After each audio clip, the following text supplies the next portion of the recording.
Have you ever noticed how a single light can change the way you feel about the dark? Not the bright, unblinking glare of a street lamp, but something softer, warmer, the kind of light that doesn't push the darkness away, but welcomes it in like an old friend.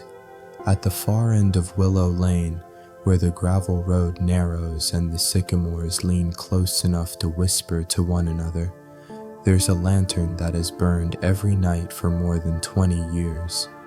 No one knows exactly how many footsteps it has guided home, or how many hearts have paused beneath its quiet glow, but they say it has never once been left unlit. It belongs to Clara Mayfield, a woman whose days are woven with simple routines and whose nights are stitched together by memory. Some say she lights it for her neighbors. Others believe she lights it for someone who is no longer here to see it. Tonight, if you're willing, I'd like to take you there. To walk the crunching gravel, to feel the cool air curl around your fingertips, and to watch as that small circle of golden light appears ahead, waiting like it's been expecting you all along. On evenings when the air is cool and the wind drifts in from the ridge, the lane feels longer than it truly is. The gravel underfoot shifts in slow, patient crunches, each step softened by a scattering of sycamore leaves. Their pale shapes lie across the path like pages from some old book, fallen open to the part of the story where summer fades into memory and winter begins to take its place. At the far end, beyond where most visitors care to walk, the road narrows until it is little more than a ribbon of stones pressed into the earth. Here, the branches from either side bend toward one another, closing the sky into a slender, uneven seam. In daylight, you can still see the clouds pass overhead, but at night, the darkness settles thickly between those trees, and you find yourself relying on sound more than sight. The sigh of the wind in bare limbs, the occasional rustle of some small animal, the faint hum of the river half a mile away. It is in that quiet place that the lantern waits. You might not notice it at first, especially if the fog has come down from the ridge or if snow is falling. But as you walk, a soft glow begins to lift itself from the darkness, honey-colored, steady, and low. The light does not shout its presence. It arrives the way a familiar voice calls your name from across the yard, gently, without urgency, trusting that you will turn toward it in your own time. Clara Mayfield has lit that lantern almost every night for more than 20 years. Some winters, the oil froze before it could soak the wick, and she had to cup the lamp in her hands to coax the flame to life. Some summers, moths circled it in endless whispering spirals until the heat of the day bled away into the cooler folds of night. There have been storms that rattled its frame and winds that made the light sway and shiver against the glass, but never, not once, did the lantern go unlit on her watch. Her house sits just behind it, a weathered clapboard home with a porch that sags slightly in the middle, as though it too has grown accustomed to resting after years of use. In daylight, it is the kind of place you might pass without noticing, save for the lilac bushes crowding the front steps each spring. But at night, the lantern claims the first glance. Its light spills across the gate, catching on the frost, making even the plainest of winter nights feel like it has something to offer. People in town have their own stories about why she keeps it burning. A shopkeeper down on Main Street swears it started after a bad snowstorm, when Clara's husband, Samuel, helped guide neighbors home through whiteout conditions. The school librarian says it was Samuel's idea from the start, just a way to make sure no one ever felt unwelcome passing by. And the mail carrier, who has delivered letters to Clara since the first year she moved in, believes the truth is simpler. that the lantern is for her, a comfort she extends to herself as much as to anyone else. Clara doesn't spend much time correcting these stories. She listens when people tell them, smiling in that small, knowing way she has, but she never offers her own version. In her mind, the reason for lighting the lantern is like the feeling it gives, something you don't need to explain to understand. On most evenings, her routine is unhurried. She will finish her supper, often something simple like vegetable stew or a slice of bread with butter, and she will tidy the kitchen without hurry. The dishes dry in their rack while she pulls on her cardigan and steps out into the night. The air always greets her first, brushing past her cheeks, carrying whatever the day has left behind.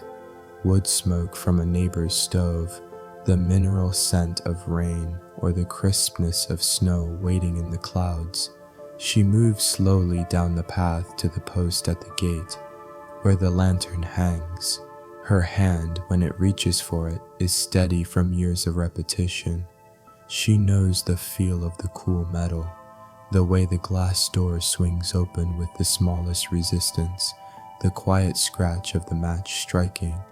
And then there is that moment, small but always worth noticing, when the flame takes hold. The wick brightens from a faint ember to a steady burn, and light begins to gather in the glass, pushing back the shadows just enough to mark the edge of home. Clara will stand there for a while after lighting it. She might rest her hand on the post or look down the lane to see how far the light carries. Some nights it feels like it barely reaches the bend in the road. Other nights she swears she can see it reflected in the eyes of the deer that graze near the old fence line. Whatever the distance, she knows the light is there, and that's enough. When she finally turns to go back inside, the lantern remains behind, keeping its silent watch. It will be there long after she's closed the door and drawn the curtains, long after she's settled in her chair with a book or sat listening to the creak of the old house in the wind. And if you happen to pass by, late in the evening, you would see it too. A quiet circle of gold against the deep blue of night, waiting without asking, warm without words. In the mornings, Willow Lane belongs to the light. It creeps in gently, never rushing to announce itself. First, there is the soft paling of the sky beyond the sycamores, a hint of silver woven into the dark. Then comes the thin wash of color on the frost-dusted ground, so faint that it might be mistaken for a trick of the eyes. The air smells different then, cold still, but with a faint, almost imperceptible sweetness, as though the earth itself is breathing out after a long, quiet night. From her window, Clara often watches this slow unfolding. The house is quiet, save for the creak of its settling timbers and the occasional tick of the stove cooling from the fire she banked before bed. She wraps her hands around a mug of tea, letting the steam rise against her face, and watches the light move over the lane. The lantern, still faintly glowing from the night before, lingers for a moment in that in-between hour. It is not in a hurry to give up its place to the sun. When Samuel was alive, mornings began the same way. He would be out on the porch before her, leaning on the railing with his shoulders hunched in a way that was both relaxed and watchful. Sometimes he'd point to the far end of the lane and say, "That's where the day comes from." It wasn't true, of course. The day came from the east over the ridge, but it was his way of reminding her to notice the small arrivals, the way light finds its own paths into familiar places. Now, Clara keeps that habit for herself. Some mornings she steps out onto the porch, pulling her cardigan close, and listens to the world before it fully wakes. There is a rhythm to it all, the rustle of sparrows in the hedgerow, the slow patter of melting frost falling from the eaves, the whisper of wind through branches that have yet to show their spring leaves. Even the distant hum of the river seems to speak in its own patient language. On those mornings, she thinks less about the day ahead and more about the weight of the moment itself. There is no need to hurry, the errands can wait, the bread can rise in its own time. The letters on her desk can remain unopened for another hour. Life in this corner of the world does not demand constant motion. It welcomes stillness as part of the work of living. The lantern becomes a different thing in daylight. At night, it is a beacon, steady, warm, a promise in the dark. By day, it is quiet and almost shy, its glass dimmed, the wick curled in on itself. Yet even then, Clara finds herself glancing toward it as she moves through her morning. She checks the chain from which it hangs, tests the latch on its small door, runs a cloth over the glass to clear away any smudges left by the night air. Care for the lantern, she believes, is care for herself. Neighbors sometimes stop by in the late morning, when the sun has reached the lane and warmed the frost away. They linger at the gate, leaning one arm on the post, swapping bits of news or asking if she needs anything from town. Clara never rushes these conversations. She stands in the sun with them, the air smelling faintly of wood smoke from someone's chimney, and lets the talk wander wherever it pleases, gardens, weather, the way the moon looked the night before. In such moments, she feels the quiet truth of the life she's chosen, that the measure of a day isn't in its busyness, but in the depth with which it's lived. After the last visitor has gone and the lane is empty again, Clara returns to her work indoors.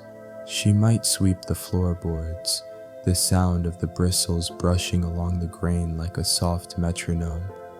Or she'll stand at the kitchen counter, slicing apples for a pie, the scent filling the small house in a way that makes it feel more alive. Sometimes she hums while she works, a tune without words, just enough to keep the silence company. Around midday, the light changes again. It deepens, shifts, pours itself in through the south-facing windows in wide, slow beams. Dust motes turn lazy in that light, drifting like tiny boats across a still pond. Clara will pause in whatever she's doing to watch them, letting time stretch without concern for its passing. This is how her days are, a steady weave of small tasks, moments of noticing, and a quiet attentiveness to the life that continues around her. The world outside Willow Lane may be rushing, filled with noise and urgency, but here, each hour seems to place itself gently in her hands, like a gift she can unwrap slowly. By afternoon, the sun tilts westward, and the air cools again. Shadows lengthen across the lane, the sycamore trunks painted in soft gold. Somewhere beyond the ridge, a dog barks once, then twice, and falls silent. This is when Clara's thoughts begin to drift toward the lantern again, not with any anxiety, but with the comfortable certainty of a ritual waiting to be kept. The day will fade as it always does. The light will soften into evening, and she will be there to greet it, to lift the glass and strike the match, to let that first spark bloom into the gentle glow that holds the darkness at bay. And perhaps, just as Samuel once believed, someone walking the lane will see that light and know that in this quiet corner of the world, they are not alone. Some afternoons, when the work in the house has found its own rhythm and the kettle has grown quiet on the stove, Clara will sit by the window in her small parlor and let her mind wander. The chair she chooses has been in that very spot for years, worn smooth along the arms where Samuel's hands once rested. The cushion, a little faded now, still holds its shape from countless evenings spent reading or talking in the slow hours before bed. From there, She can see nearly the whole of Willow Lane, how it stretches gently down to the bend, the way the sycamores lean into the light as though they are listening. Some days the lane is empty for hours at a time, the only movement being the slow drift of leaves tumbling end over end, or the wavering shadows of clouds passing high above. When Samuel was alive, they would often sit together in the late afternoon, sharing the kind of conversation that meanders like a creek in summer. It wasn't always about anything important.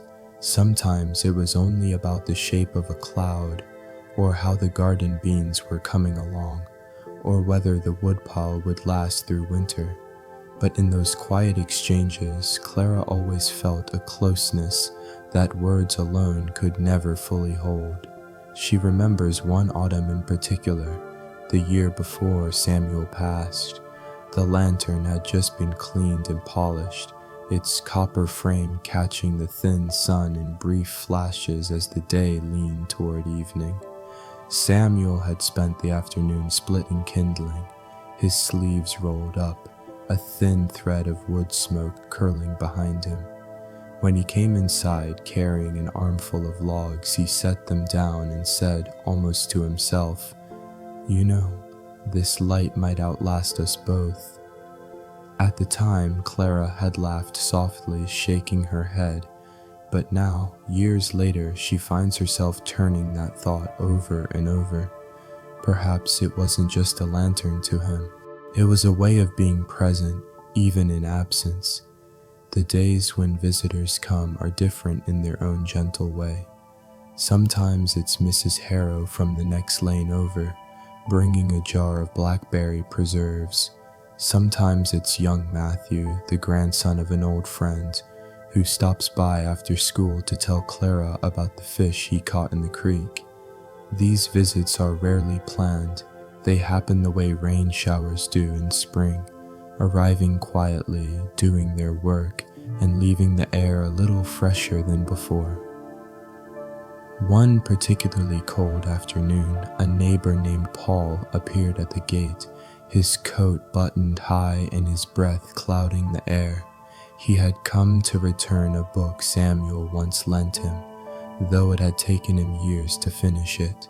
Clara invited him in, set a pot of tea to steep, and listened as he spoke about the way that book had changed the way he looked at the world. It was a small thing, perhaps, but in the warmth of the kitchen, with the lantern outside waiting for nightfall, it felt like a thread tying past to present, person to person.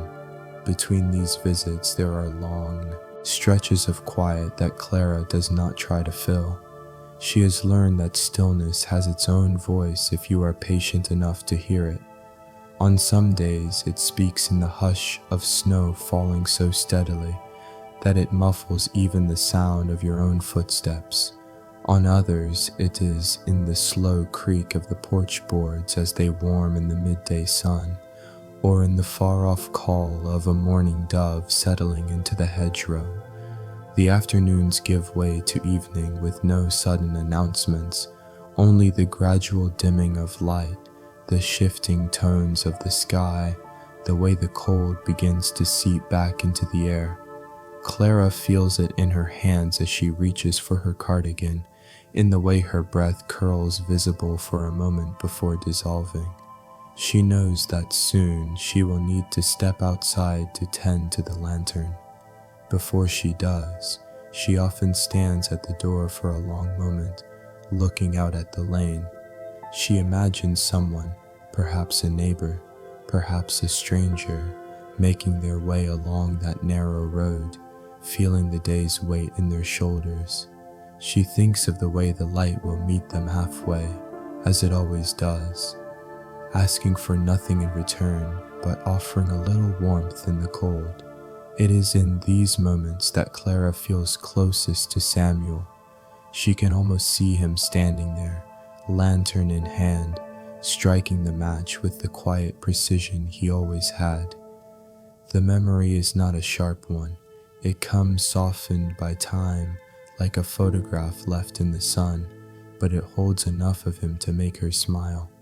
When the first match flares and the flame takes hold, the light pools gently inside the glass, growing steady and sure.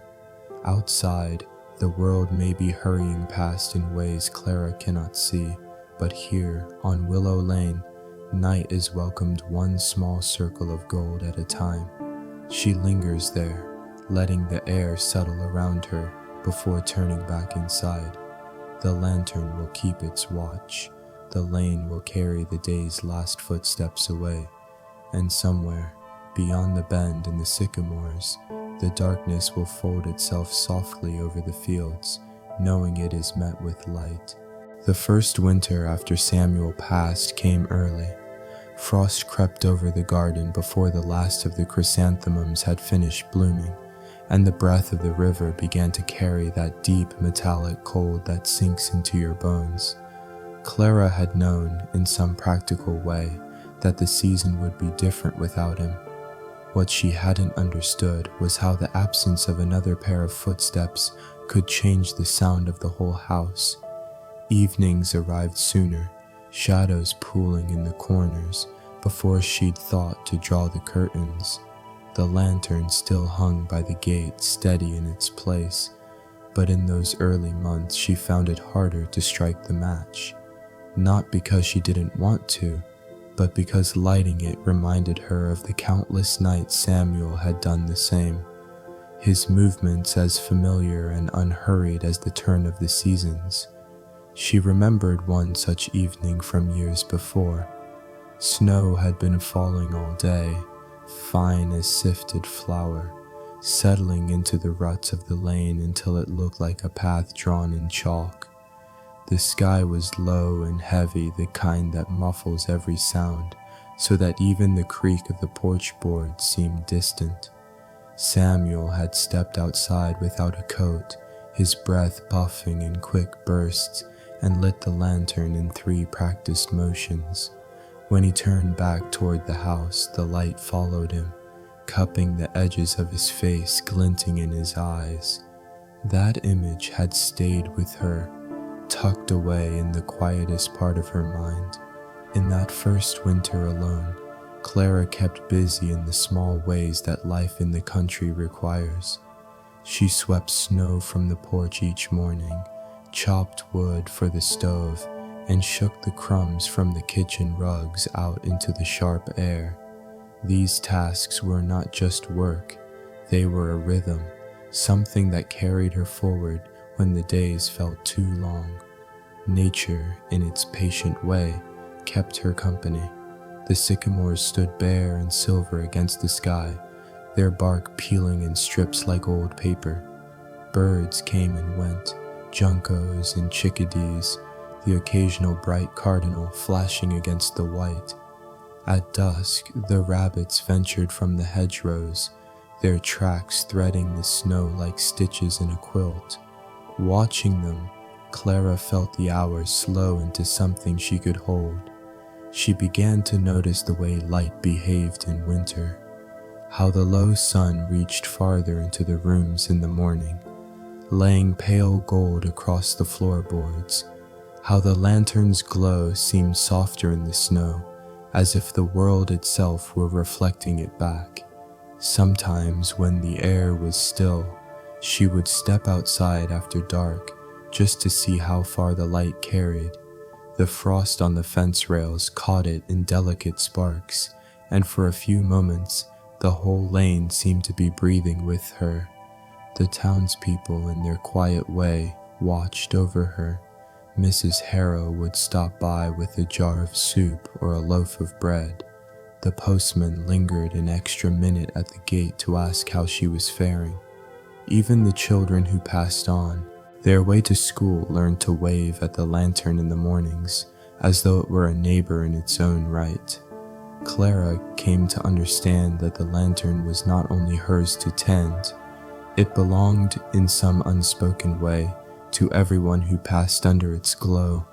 It was a marker in the dark, a promise that there was still a place ahead where the air was warm and the welcome certain. One evening near the end of that winter, She stood at the gate a little longer than usual after lighting it. The air was clear and sharp, the stars pricking through like seeds scattered on dark cloth. She could hear the river moving under its thin skin of ice, a low, steady murmur. And in that moment, she realized the lantern had become something more than a habit. It was her way of speaking without words, of telling the night, and anyone who might be traveling through it, that they were not alone. She turned then, the light spilling across her shoulder, and walked back toward the house. Behind her, the lantern swayed gently in the stillness, as if nodding in agreement. Spring on Willow Lane never arrives all at once. It comes in small, almost shy gestures, like the faintest green hues along the branches of the sycamores, or the way the air softens at the edges, losing its winter bite. Some mornings Clara will stand at her window and notice the ground along the fence beginning to darken with thaw, a rich brown against the pale, stubborn snow. She has learned not to rush these changes. Spring has its own pace, and it is better to let it take its time. The lantern, too, begins to feel different in this season. Through the long winter, its glow seemed to meet the night head-on, holding its ground against frost and wind. Now, as the evenings grow lighter, it seems more like a companion to the day's last light, a soft echo of the sun lingering just a little longer before the world rests. Clara finds herself spending more time outdoors as the season turns. She clears away the branches brought down by winter storms, shakes the soil loose around the flower beds, and pulls the last of the dry stems from the garden. Each task is small, but it carries the same quiet satisfaction as lighting the lantern, an act of care that reaches farther than she can see. One afternoon, while pruning the lilac bushes, she catches the faint, familiar scent of damp earth rising in the mild air. It takes her back to a spring many years earlier, when she and Samuel had planted those very bushes. She remembers the way he knelt beside her in the dirt, his hands steady as he packed the soil, and the promise they made to watch them bloom every year. The lilacs have kept that promise, even now. Neighbors begin to walk the lane more often in spring. The Harrow children chase each other along the gravel, their laughter tumbling ahead of them. Paul from up the hill stops at the gate to ask about the garden, leaning his forearms on the fence as if he's got nowhere else to be. Sometimes these conversations drift on until the light shifts toward evening and the first cool breeze slips between the trees. Inside the house, Clara opens the windows during the day, letting the air move through the rooms. The curtains billow and settle, like the slow breathing of someone asleep. The scent of fresh earth mixes with the faint tang of lamp oil stored by the door, and she realizes how each season carries its own kind of memory into the house. As the days lengthen, she begins to light the lantern a little later each night. Still, she never misses it. The act has become part of her thinking, an invisible line in the day, marking the moment when the outside world begins to grow quiet again. She knows there are people who count on seeing that light, even if they never say so. Perhaps a farmer returning late from the fields, or a traveler passing through on their way to someplace else. Sometimes she wonders what they think when they see it. Do they imagine the person who lit it? Do they picture her standing at the gate, match in hand, the evening air curling around her? Or do they simply feel in some wordless way that the lane is a kinder place for having that glow at its end? One mild evening, just as the last of the sun's light slips away, Clara pauses after lighting the lantern. The glass catches the new green of the sycamore buds, the copper frame warm against the cool air. She rests her hand on the post and listens to the lane. The call of a robin settling into the hedge, the soft rustle of leaves not yet fully grown, the faint crunch of footsteps far away. Somewhere, she knows, another day is ending for someone else, and the thought ties her to the wider world in a way words never could. The sky deepens, the lantern glows steady, and Clara turns toward the house. Behind her, the light waits, patient and constant.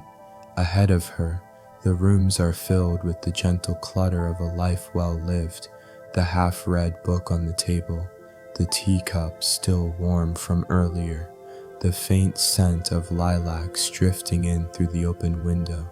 Spring will come in its fullness soon enough.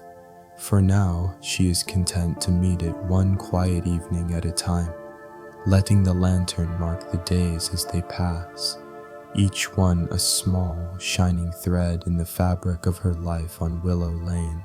By the time summer settles over Willow Lane, the days have stretched themselves wide, like a quilt laid out in the sun. The mornings begin early, with light pouring through the sycamore leaves in a shifting lace of shadow and brightness. The air smells of grass and warm earth, and even before she has stepped outside, Clara can hear the low hum of bees drifting between the flowers. The rhythm of the season is slower, though the days are long. Chores find their own quiet order, watering the garden while the air is still cool, sweeping the porch of petals and dust, pausing mid-morning to shell peas at the kitchen table. With the windows open, the sounds of the lane come and go. Footsteps on gravel, the distant creak of a wheelbarrow, the call of a child's voice chasing after a dog. In summer, the lantern becomes more of a promise for later, waiting through the bright hours until the heat eases and the shadows lengthen. Clara will sometimes glance at it during the day, its copper frame catching the sun, and think about how different its light will feel come evening, no longer competing with the early sunset of winter or the cool damp of spring, but standing companionably in the warm night air. She spends more time outside now. The lilacs have given way to roses, their petals heavy with scent in the late afternoon. Beyond the garden, fields ripple with tall grass, swaying in a breeze that carries the faintest salt of the far-off river. Neighbors pass more often in these months, moving slowly in the heat, stopping to talk at the gate. Sometimes they bring cucumbers or fresh bread. Sometimes they just lean on the fence for a while, letting the conversation wander wherever it likes. On certain evenings, after the lantern is lit, Clara will take a chair out to the porch and sit there as the sky fades. The warm air wraps around her, carrying the scent of mown hay from somewhere down the lane. Fireflies begin their quiet work in the hedgerows, winking in and out like small, unhurried stars. In those moments, the light from the lantern and the light from the fireflies seem to belong to the same family, each offering a little glow, steady or flickering in the slow hush of the night. She remembers how Samuel loved summer twilights. He would walk down to the bend in the lane and stand there, watching the horizon shift from gold to deep blue. When he returned, the lantern's glow would greet him first, a small welcome home after his quiet wander. Now, Clara sometimes takes that same walk. She doesn't go far, just enough to see the lane from another angle, to watch the house with its single point of light standing in the gathering dark. It reminds her that even from a distance, the lantern keeps its quiet watch, the same way it always has. The days may be long, but the evenings hold their own kind of fullness. The sound of crickets swells as the stars appear, and the night air settles gently over the lane. From her porch, Clara can hear the slow closing of doors, the soft murmur of voices indoors, and now and then the bark of a dog that quickly fades into silence. She finds herself lingering outside until the lantern's circle of light becomes the brightest thing in view. Sometimes she reads, the pages catching the glow. Other times she simply sits with her hands resting in her lap, listening. The quiet is not empty. It is threaded through with the life of the lane, the soft chorus of night creatures, the steady presence of the river beyond the fields. When she finally rises to go inside, she leaves the lantern to its work. Through the window, she can see it casting its warm light across the gate and onto the gravel, marking the path for anyone who might come by. In the still heat of summer nights, the light feels less like a guard against darkness and more like an invitation to pause, to breathe, to know that someone here has thought to make the night a little softer. And in that way, summer on Willow Lane passes, one long day after another, each folded gently into the next, with the lantern waiting faithfully at the edge of evening, ready to meet the night halfway. Autumn comes to Willow Lane the way a candle flame leans into a breeze, slowly at first, then all at once. It begins with a faint coolness in the mornings, a thin edge to the air that makes Clara reach for her cardigan before stepping onto the porch. The sycamores, still thick with leaves, hold their green a little while longer, but here and there she notices the first hints of gold and russet along the edges. The light shifts too. It slants lower, warmer, spilling across the lane in long, unhurried beams that make even the dust in the air look like something worth keeping. The garden begins to quiet. The roses drop their petals one by one, and the last of the beans hang heavy and dry on their stems. Clara moves through these changes without hurry, pulling weeds, gathering the last handfuls of herbs, turning the soil in the beds she won't plant again until spring. She works with the kind of care that comes from knowing the seasons by heart, trusting that each ending holds the promise of return. The lantern seems to fit itself to autumn's rhythm. In summer, its light had been one among many, the long dusk, the fireflies, the lingering warmth. Now, as the days shorten, it begins to take its place again as the first and last light on the lane. Clara notices how quickly the shadows lengthen in the afternoons, the sun dipping behind the ridge before she's quite ready for it. Some days she lights the lantern while the sky is still painted in streaks of gold and pink, watching as its glow deepens into the blue that follows. There is a comfort in autumn evenings here. The air carries the faint scent of wood smoke from distant chimneys, and somewhere beyond the fields a dog's bark echoes once or twice before settling into the night. Clara sometimes sits on the porch after lighting the lantern, wrapping her hands around a mug of tea, listening to the leaves rustle overhead. The sycamores drop them slowly at first, a scatter here, a cluster there, until the lane is speckled with their pale shapes. She remembers how Samuel loved this season. He would take long walks down to the bend, kicking at the leaves just to hear them whisper underfoot. When he returned, the lantern would be there to greet him, and they would sit together on the porch, talking in the easy way people do when they have shared many years. Sometimes they spoke of the work to be done before winter, stacking firewood, repairing the shed roof, checking the oil for the lamp. Other times they simply watched the light fade side by side, content in the silence. Now, Clara keeps some of those habits on her own. She stacks the firewood neatly under the eaves, sweeps the porch of leaves, and checks a lantern's chain to be sure it will hold against the coming winds. These small tasks feel like a conversation carried on with Samuel, one that continues even in his absence. The neighbors, too, begin to move at a different pace. Paul stops by with a sack of apples from his orchard. Mrs. Harrow brings jars of pear preserves, just in case the winter feels long. Children shuffle along the lane in jackets, their laughter mingling with the crunch of leaves underfoot. Clara welcomes these visits, standing at the gate with the lantern's light falling between them, the air cool and sweet. Inside, the house takes on autumn's quiet warmth. The quilt comes down from the shelf.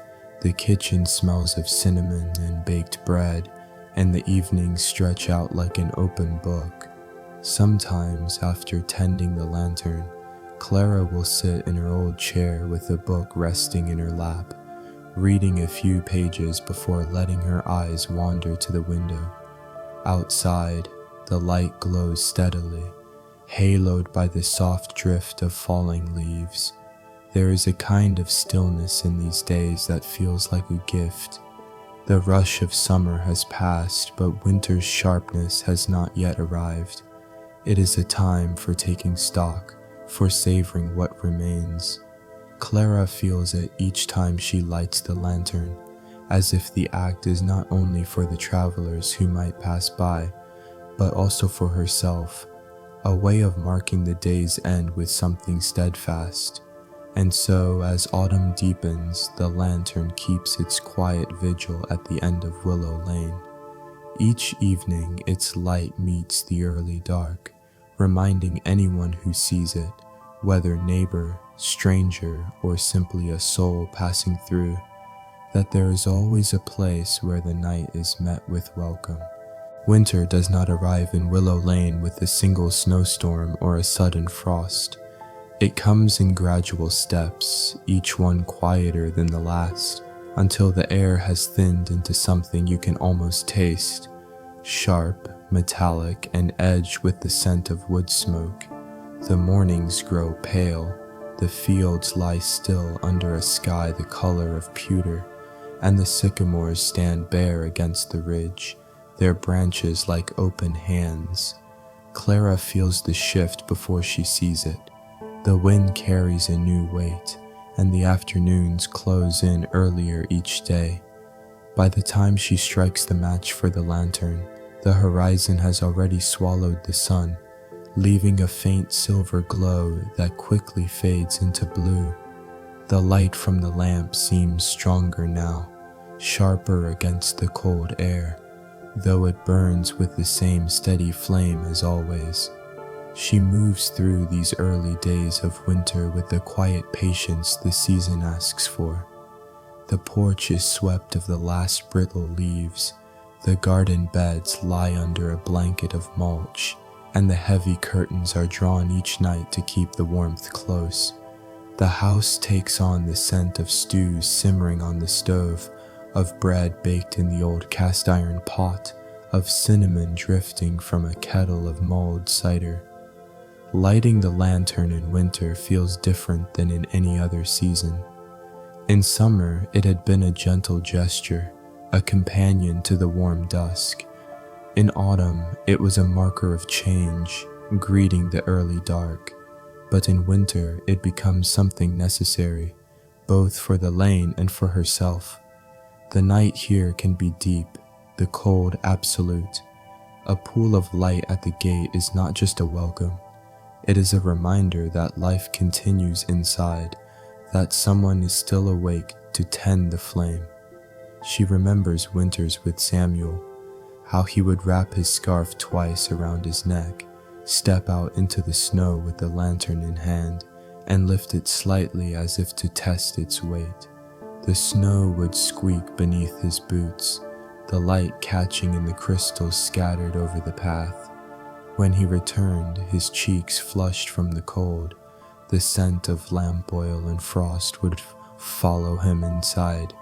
Those evenings felt like they belonged only to them. The world outside hushed into stillness. Now, Clara keeps that same rhythm. She wraps herself in her thickest sweater, slips on her boots and steps into the evening air. The cold settles around her like a familiar quilt, bracing but not unfriendly. She can hear the faint crack of ice along the edges of the lane where water has frozen in the ruts, and somewhere far off, the river murmurs under a thin skin of frost. The match flares against the wind, and the flame blooms in the lantern's glass. Its glow stretches out over the gravel, pooling at her feet before softening into the dark beyond.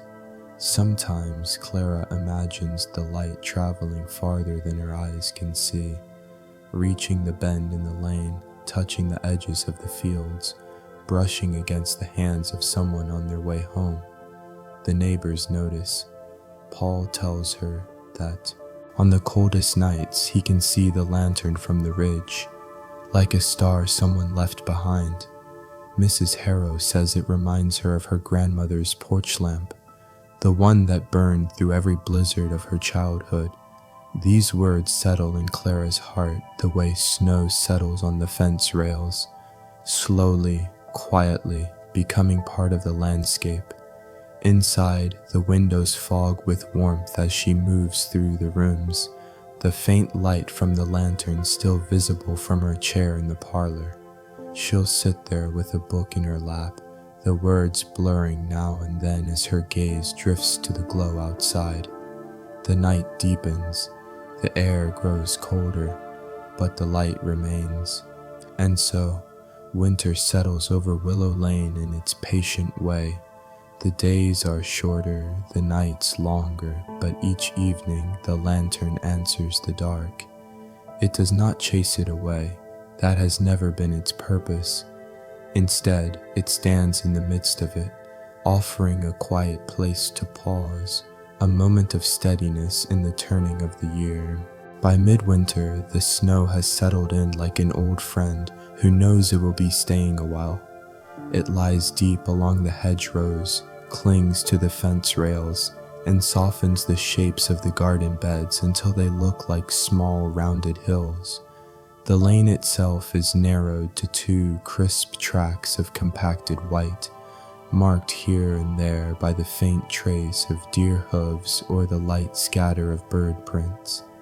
The days are short now, each one bracketed by the lantern's glow, lit in the early evening, extinguished only when the morning sun has fully claimed the lane. Clara finds a comfort in this symmetry. It is as if the lantern holds the night gently in its hands, passing it back to the day when it is ready. The air outside is still and clear in these weeks, the kind of cold that carries sound in delicate ringing tones. The creak of the porch boards, the crunch of her boots in the snow, the faint snap of the lantern's latch closing. Each stands out against the quiet. On some evenings when the wind has dropped entirely, she can hear the river even from here, moving slowly under its cover of ice. Inside, life folds itself into smaller spaces.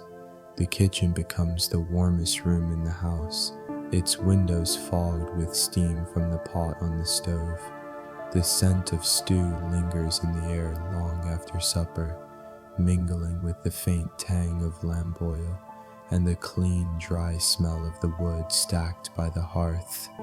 Clara moves through her tasks unhurriedly, mending a seam in an old quilt, writing a letter in her careful hand, or simply sitting in the parlor with her knitting, letting the rhythm of it keep her company. She thinks often of winters past with Samuel. There had been nights when they sat together at the same table, a board game between them, the lantern's light outside a small reminder of the world beyond their door. He would tell her about the years before they'd met, the winters he'd spent helping his father mend fences in the snow, the nights they'd kept warm with little more than a fire in each other's presence. Those stories have grown softer with time, the details blurred at the edges, but the feeling remains whole, an enduring warmth in the cold. The neighbors' visits are fewer now, though no less welcome. The Harrows stop by once or twice a week, their boots dusted with snow, to share a loaf of bread or a jar of soup. Paul comes by to help split kindling on the colder mornings, the sharp ring of the axe echoing across the frozen yard. Each visit brings with it the reassurance that life here, though quiet, is still knit together by threads of care. One night, after the lantern has been lit and the snow is falling in thick, unhurried flakes, Clara stands at the gate longer than usual. The light wraps itself in a halo of white, each flake catching it for a heartbeat before drifting past. The lane beyond is hushed and empty, but she imagines someone walking there, a traveler who has lost their way, or perhaps simply someone heading home after a long day. She likes to think they would see the light and feel, if only for a moment, that the night had opened a door for them. When she finally turns to go inside, she leaves the lantern swaying gently in the still air. Through the front window, it remains in view as she settles into her chair, a steady glow against the dark. The snow continues to fall, softening the world outside until it feels as if the whole of Willow Lane has been wrapped in a blanket. These are the longest nights of the year, but Clara does not wish them away. There is a quiet richness to them, a sense that time has slowed enough for her to notice the smallest things. The way the flame shifts when a draft slips past the porch rail, the sound of a single log settling in the stove, the faint scent of cedar from the wreath on the door. And so, through midwinter's deep stillness, the lantern keeps its patient vigil. It does not demand attention, yet it holds a place in the memory of anyone who passes by. For Clara, it is both a habit and a promise, a way of saying in the language of light that even in the coldest, darkest nights there is warmth to be found. The end of winter comes not with fanfare, but with the smallest of changes, so small that, unless you've been watching closely, you might miss them entirely. The snow no longer crunches as sharply underfoot. The air, though still cold, carries a faint scent of thawing earth, and in the mornings a thin chorus of birdsong returns, tentative at first, as if the singers themselves are unsure whether it is time. Clara notices these changes the way one notices the first light before dawn. They are not loud or insistent, but they shift the feel of each day, as though the world is beginning to turn in a slightly different direction. She wakes earlier now, sometimes without meaning to, and finds herself standing at the window before the kettle has boiled. The pale blue light of morning stretches over Willow Lane, softening the edges of the snowbanks and revealing patches of grass along the fence line. The lantern, too, begins to feel the difference. In the deepest part of winter, it had been the first light to meet the dark. Now, it shares its work with the lengthening days. Clara still lights it each evening, but she notices that the sky often holds a trace of gold when the flame takes hold. In the morning, she sometimes leaves it burning a little longer, watching how its glow mingles with the early sun before she opens the glass and lets the wick rest. As the snow recedes, the lane reappears in its familiar form. The gravel is damp and dark, edged with the pale litter of last autumn's leaves. Water runs in narrow rivulets along the ditches, carrying with it bits of twigs and seeds that had been buried for months. The sycamores stand ready, their bare limbs traced against the sky, holding the promise of leaves not yet here. Clara steps outside more often now, her boots sinking slightly into the softening ground. She walks to the garden, still quiet under its blanket of mulch, and presses her fingers to the soil. It is cool, but not frozen. She knows it will be weeks before she can plant, Yet just feeling that looseness under her touch stirs something in her. The neighbors begin to return to their own outdoor rhythms. Paul stops by to talk about pruning his orchard, his words drifting in the mild air like the first scent of blossoms. Mrs. Harrow walks down with a basket of eggs, her scarf loose around her neck, as if she no longer needs to guard against the cold quite so tightly. Even the children seem to sense the change, their shouts carrying farther down the lane, unmuted by winter's heavy air. Inside the house, Clara moves with the same deliberate pace, but she finds herself pausing more often to look outside. The light has changed, not just in color, but in the way it fills the rooms. Afternoon sun spills through the south-facing windows, catching in the dust motes that drift lazily above the table. She lets it linger on her hands as she shells the last of the dried beans, their soft clatter against the bowl mingling with the muffled sound of melting snow dripping from the eaves. In the evenings, when she goes to light the lantern, she breathes in deeply before striking the match. The air smells different now, a mix of damp earth, wood smoke still curling from a few chimneys, and the faint green note of something growing just beneath the surface. She holds the match steady, watching as the flame leaps to the wick and feels the warmth spread between her fingers. Some nights she stands a little longer at the gate after lighting it. The lane is quiet but no longer empty.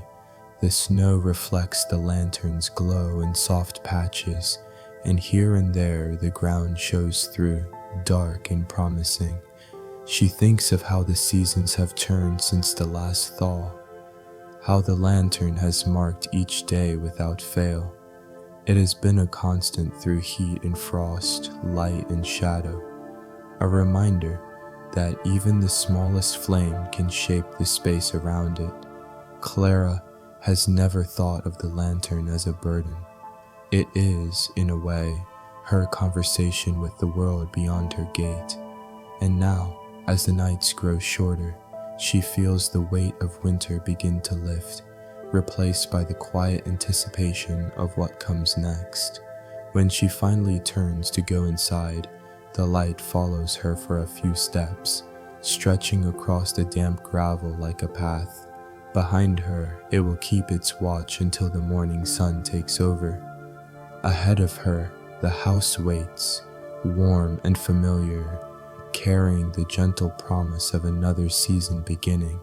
And somewhere deep inside, Clara knows that as long as the lantern burns, she will always have a way to greet the changing days, not with urgency, but with the slow, steady welcome they deserve. By the time spring truly settles into Willow Lane, the change is no longer a whisper. It is a steady, gentle voice filling every corner of the day. The air has shed its last trace of winter's sharpness, replaced by something softer, carrying the scent of damp soil and new growth. The sycamores, bare for so many months, begin to clothe themselves again, their small green leaves unfurling with the patience of old hands stretching after a long rest. Clara wakes to the sound of robins in the hedge, their notes bright and sure. The light through her window is warmer now, spilling across the quilt in a pattern that shifts with each movement of the branches outside.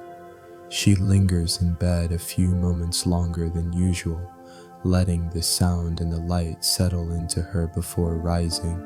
The garden calls to her in spring more than in any other season. She steps outside in her boots, the earth soft beneath her feet, and walks the familiar paths between the beds. Here, the chives have already pushed through, their shoots straight and green. There, the soil is still bare, waiting for her hands to decide what will grow there this year. She kneels and breaks a clump of earth between her fingers, breathing in the scent that only spring can bring. Rich, alive, full of promise, Planting is never hurried work for Clara. She moves slowly, setting each seed with care, covering it gently as if tucking it in for a rest. She remembers planting alongside Samuel in springs past, how he would hum as he worked, a low tune that matched the rhythm of the day. They would pause to watch the clouds drift over the ridge, to listen to the river's current running faster with the snowmelt. The work would resume only when it felt right, when the pause had given them both something that couldn't be measured in hours. Now, she keeps that same rhythm. Between tasks, she stands at the edge of the garden and lets her gaze follow the lane. It is busier now, neighbors walking, children on bicycles, the occasional wagon heading toward town. Each one passes under the spot where the lantern hangs, its copper frame catching the sunlight like a quiet reminder that it will shine again come evening. The afternoons grow long and warm. Clara opens the windows, letting the scent of lilacs drift into the kitchen. The curtains sway with the breeze, casting shifting shadows on the wooden floor. She shells peas into a wide bowl, the soft thud of each one joining the gentle chorus of the day, bees moving between blossoms, a distant laugh from somewhere down the lane, the rustle of new leaves in the sycamores. When evening approaches, the air cools just enough to make her reach for a shawl. The sky holds its light longer now, but she still lights the lantern before the last gold fades from the ridge. The match flares, the flame takes hold, and the glass glows with that familiar warmth. In spring, the lantern's light feels less like a guard against the dark and more like a companion to this dim season's gentleness, an extra note in the song the day has been singing. Sometimes, after lighting it, she walks to the bend in the lane. From there, she can see the way the lantern's glow spills over the gate, pooling faintly on the gravel. The garden behind her is quiet, the beds lined neatly, the promise of green hidden just below the soil. She knows that soon those beds will be full again, the days will stretch even longer, and the work of tending will begin in earnest. For now, though, she is content with this moment, the cool air on her face, the steady glow of the lantern, the slow turning of the seasons around her. It is a moment that feels both small and endless, as if it could hold all the springs she has ever known. When she returns to the house, she leaves the lantern behind to keep its watch. Inside, the rooms are touched by the last of the day's light, mingling with the warm circle from the lamp outside.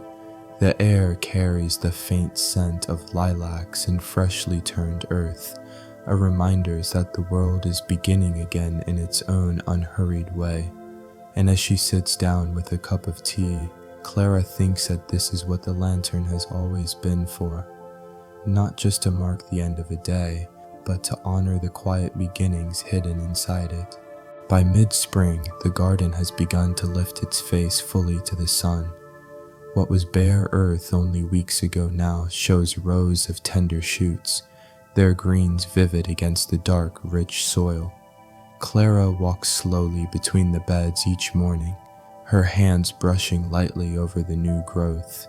She doesn't hurry these walks. There is no need. The plants are doing their work quietly, and she finds her own pace matching theirs. The chives have blossomed, their round purple flowers swaying gently in the breeze. Lettuce leaves unfurl like cupped hands catching the dew that lingers until the sun is well above the ridge. Pea vines climb steadily along their supports, their tendrils curling in delicate spirals. Even the old rose bush by the gate, which had looked lifeless through the winter, shows signs of life, red-tinged leaves pushing through the thorny stems. Clara remembers other springs like this, though never exactly the same. Each year has its own rhythm, its own small surprises. Some years, the lilacs bloom early. Others, they hold their buds tight until the first truly warm wind convinces them to open. This year, they have chosen the middle path, and their pale blossoms are just beginning to scent the air. She spends the afternoons in a slow, pleasant kind of work, tying up wayward branches, weeding between the rows, carrying water in the copper-handled pail Samuel once used. The sound of water splashing into the soil feels like a blessing, each pore settling into the roots with a quiet, satisfying weight. Beyond the garden, Willow Lane itself seems to have woken from winter. The sound of wagon wheels on gravel is more frequent now, and the voices of neighbors drift through the open windows. Children pass by on their way to the creek, their laughter carried on the mild wind. Somewhere down the road, someone is mending a fence, the rhythmic tap of the hammer a steady counterpoint to the rustle of leaves. In the evenings, the days linger so long that the lantern waits until nearly dusk to be lit. Clara stands at the gate with the match in her hand, watching the light fade in slow layers, first from gold to amber, then from amber to the deepening blue of night. She has always loved this time, the gentle handover between day and evening. When she finally strikes the match, the lantern's glow feels like an answer to the sky's dimming, a quiet agreement that the day has done enough. The garden at night is a different place. The plants, having soaked in the sun, now rest under the watch of the lantern's soft light. The scent of earth and green leaves rises in the cool air. Moths flit silently through the beam, their wings catching the light for only a moment before disappearing into the dark. Clara leans on the gate and breathes deeply, the lantern beside her casting its steady glow on the gravel. Sometimes she thinks of how many evenings she has stood here in all the seasons, how the lantern has been part of every one of them. It has lit snowy nights when the cold bit sharply at her hands. It has lit warm summer evenings when the air was thick with the smell of hay. And now, in spring, it lights nights filled with the soft promise of all that is still to grow. When she turns back toward the house, the windows are lit from within, their panes reflecting both the lantern's glow and the fading light of the sky. Inside, the air is warm and carries the smell of something baking. Tonight, a loaf of bread cooling on the counter. She moves slowly, as if not to disturb the quiet the day has left behind. Later, with the bread sliced and a cup of tea at her elbow, she sits by the window. The lantern is just visible from here, a small circle of light holding its place in the dark. Beyond it, the lane stretches away into the night, the sycamores standing like sentinels. She watches until the tea is gone, her thoughts moving no faster than the slow swing of the curtains in the open window. And when she finally draws the curtains closed, she does so knowing the lantern will stay there through the night, its quiet light a part of the lane's memory and of hers. By the first days of June, the season has taken on a fullness that cannot be mistaken. The air itself feels different, richer, heavier with the scents of grass and clover, carrying the hum of insects that seem to work without pause. The sun now lingers late into the evening, brushing everything in a long, honey-colored light that makes the lane seem like it could stretch forever. Clara rises earlier these days, not from urgency, but because the mornings invite her too strongly to ignore. The sky at dawn is a pale, rinsed blue, with thin streaks of cloud catching the first blush of the sun. The birds are already at work before she steps outside, their calls overlapping in a chorus that feels as old as the land itself. The garden is alive in a way that makes her slow down to take it all in. Rows of beans have begun to flower, small white blooms that will soon give way to tender pods. The lettuce is crisp and full, and she harvests a few leaves, tucking them into a basket alongside radishes whose red skins shine even through the thin layer of soil clinging to them. The peas have reached the top of their supports now, and their vines sway gently in the breeze like green lace. There is a comfort in this stage of the year, when the planting is done and the tending feels less like work and more like a conversation between herself and the earth. She waters in the cool of the morning, her shadow long on the garden path, and pauses often just to watch how the light falls over the leaves. By midday, the air is warm enough that she keeps to the shade of the sycamore for a while. From there, she can see down the length of Willow Lane, where the dust from a passing wagon drifts lazily before settling back to the ground. The cicadas have begun their summer song early this year, a steady, vibrating hum that blends with the faint rustle of the tall grass in the ditch. She thinks sometimes about how Samuel used to sit here with her, his hat tilted forward to shield his eyes from the sun. They would talk or not talk at all, content to share the same view in companionable silence. Those afternoons seem both far away and close enough to touch, as if they are folded into the very air around her. Evening arrives slowly in early summer. The shadows grow longer, the light deepens, and the air cools just enough to make the thaw of the lantern seem right again. Clara waits until the sun has nearly slipped behind the ridge before walking to the gate. The copper of the lantern is warm from the day, and when the match flares, the glass catches the light like a memory returning. The glow spills softly over the gravel, and the first fireflies begin their own quiet lantern work in the hedges.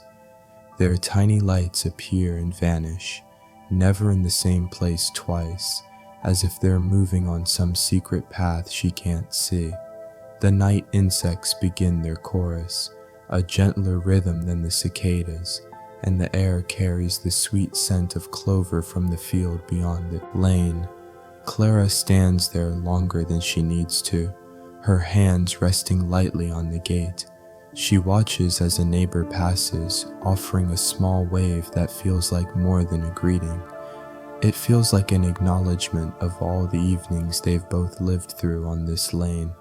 The lantern remains steady at her side, its flame a quiet center in the wide, dimming world. When she returns to the house, she leaves the door open to let in the night air. The rooms are touched by the lantern's light, its glow mingling with the faint silver from the moon rising behind the sycamore. She slices the last of the day's bread, spreads it with butter, and eats slowly, listening to the sound of crickets and the occasional creak of the house settling. Later, as she prepares for bed, she glances out the window. The lantern is still there, unwavering, keeping its watch. Beyond it, the lane is soft with shadow, the summer night wrapped around it like a gentle blanket. Clara knows that tomorrow will bring the same slow, steady rhythm, and she finds comfort in that thought. By mid-June, the days have grown so long that the evenings feel like an unhurried gift. The sunlight lingers lazily over the rooftops and hedgerows, reluctant to give way to night. The air is warm, but not yet heavy with summer's heat, and it carries the scent of mown grass, wild honeysuckle, and the faint tang of wood smoke from someone cooking over an outdoor fire. On Willow Lane, these early summer nights have their own quiet rhythm. A neighbor, Mr. Harper, sometimes passes with his fiddle case under one arm, heading toward the greenfield porch, where a few friends gather to play old songs as the light fades. Clara hears the music drift over the fields when the wind is just right.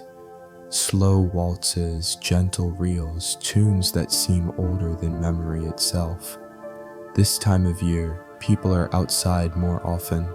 From her gate, Clara sees Mrs. Hensley hanging out laundry in the last gold of the day, the white sheets lifting and falling like sails in a soft wind.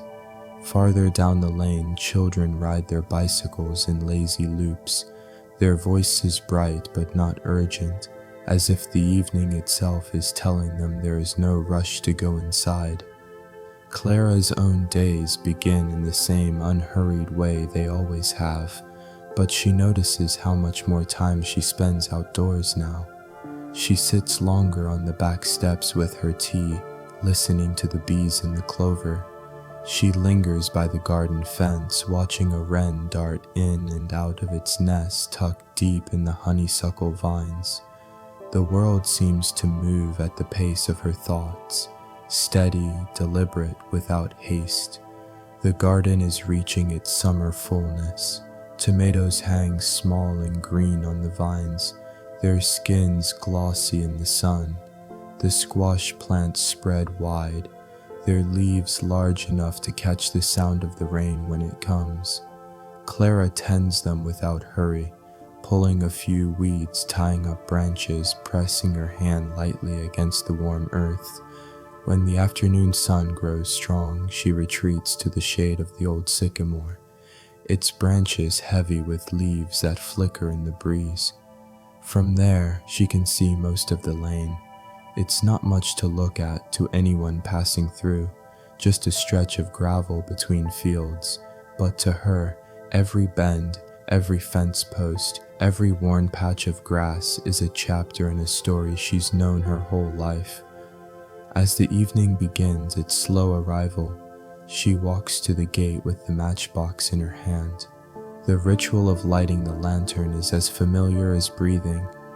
The first strike of the match brings a quick flare, and then the steady golden light blooms behind the glass. It spills out over the gravel, catching the dust motes in the air, and settles into its watch. Tonight, as she stands there, Clara hears the faint hum of conversation from down the road. A few neighbors have gathered on someone's porch, and their laughter mingles with the soft music from Mr. Harper's fiddle. She doesn't need to see them to feel their presence. The sound carries with it a reminder that life here is held together by simple acts, sharing a song, passing a loaf of bread, lighting a lantern when night falls. The fireflies have begun their work earlier than usual, blinking in and out among the hedges. Clara watches them for a while, her hands resting on the smooth wood of the gate. She thinks of how many summers she has stood here, how many evenings the lantern has burned through, some joyful, some quiet with grief, all held in the same gentle light. When she turns back toward the house, she leaves the door open to let the night air move through the rooms.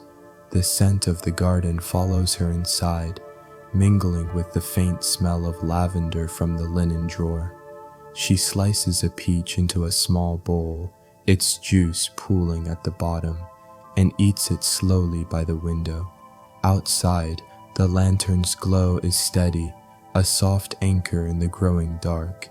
Later, as she prepares for bed, the music down the lane fades to silence. The night is left to the crickets and the occasional rustle of leaves. Clara knows the lantern will stay lit until the morning, keeping its quiet vigil over Willow Lane. It has always done so, and God willing, it always will. The day had been a warm one, though the kind of warmth that is softened by an occasional breeze slipping through the sycamore leaves. Clara spent the early afternoon in the garden, tying up tomato vines heavy with green fruit, then sat for a while beneath the tree's generous shade, listening to the layered hum of bees, cicadas, and the lowing of a cow somewhere across the pasture. By late afternoon, she felt the familiar pull to prepare the porch for company, not because anyone had been formally invited, but because the long days of summer sometimes brought people to her gate without need for a reason. She moved slowly through the small familiar tasks. A table was set with a pitcher of sweet tea and glasses that caught the sunlight in their ridged patterns. A plate of oatmeal cookies cooled on the kitchen counter, their edges crisp, their centers still soft with butter and brown sugar. She carried the cookies out first, placing them beside the pitcher, then settled herself into the old wicker chair, her favorite one by the railing, where she could see both the garden and the lane.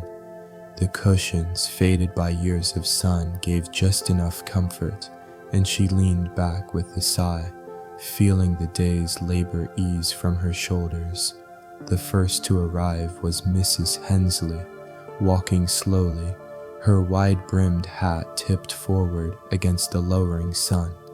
She carried a jar of homemade blackberry jam, the glass still faintly warm from the afternoon's canning. "For your biscuits," she said with a small smile as Clara took it from her.